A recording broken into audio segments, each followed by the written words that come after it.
I'm Linda Reinstein. I'm the co-founder and president of the Asbestos Disease Awareness Organization, known as ADAO, and we're an independent nonprofit dedicated to preventing all asbestos-caused diseases. Alan was my soulmate and my forever one. We had been married for over 20 years, so when I heard a slight persistent cough, I knew something was very different. So with a little bit of my humor, I said, Alan, you need to go in and get that checked out. He came home, he was checked out, but we didn't have any answers. That was back in 2002. They thought maybe he had TB, could he have AIDS? They went through a myriad of different tests. There was a pleural effusion on his left lung. The surgeon came out and says, "Are you alone?" And I knew enough to know that wasn't a good sign. And he said, "I think Alan might have mesothelioma." I had never heard of it and couldn't pronounce it. And still using some humor, I guess it's dark humor by now, I said, "But it's a kind you can treat, right?" And he says, "I can treat it, but I can't cure it." And with that, I realized that our lives were going to change. Alan was diagnosed, pathology confirmed mesothelioma. He elected to have an extra pleural pneumonectomy. They removed a left rib, removed his lung.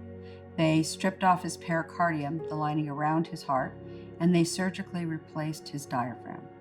We called it the shark bite. He was sliced from left to right all the way around. It was a devastating surgery. I think the anxiety from having your lung removed took Alan quite a while to even adapt. When the cancer came back on Alan's right lung, it had been almost a 3-year battle, and he had had chemotherapy, and the options were very limited. And I'll remember that moment like it was just yesterday, because Emily was then 13 and Alan actually had been hospitalized with what they thought was aspiration pneumonia. And Emily and I were heading in one rainy morning in the LA area. And again, Emily's 13 then. And we look at Alan, he's a very different Alan. I tell the story because I want people to understand the devastation that the family and the patient have to endure. Alan had a demand mask on, covering his entire face. As we walked in, his eyes barely opened, but I could see that he was listening. And Emily at 13 tells her dad, as we hold his hand, "Dad, you won, you're a champ. You never gave up." And I'm resting Alan's fears and telling Alan that we'll be okay. And as I look to the right, the heart monitor begins to flatline. Nobody moved. They were stoic. And that was the moment that I knew Alan had died, when the staff didn't respond to the heart monitor. So every step that I had to learn, I learned the hard way. And saying goodbye to a father, a friend, a husband, it stinks, and it's all preventable.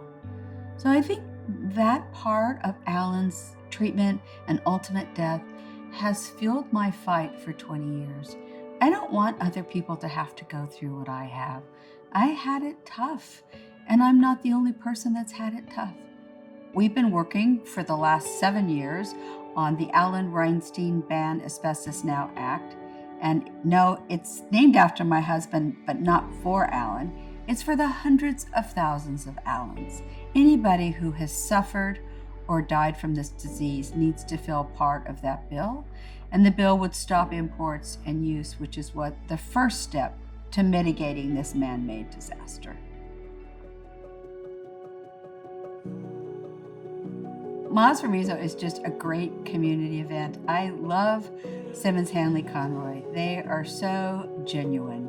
So after all of these years of working together and knowing the firm, I've developed some friendships that make it a really sweet trip out to Alton, Illinois. It's mixed with old friends, new friends, and always a new discovery. I meet someone who usually teaches me something, and that's an exciting part. So Miles for Meso has been an amazing resource for ADAO. One, it raises awareness. You bring a community together and we talk about our stories so they understand they can connect the nearly invisible dust to the damages they impact on our families. Two, we can take home facts and stats and share with others. So ADAO's mission has always been to use education, advocacy, and community to do our work.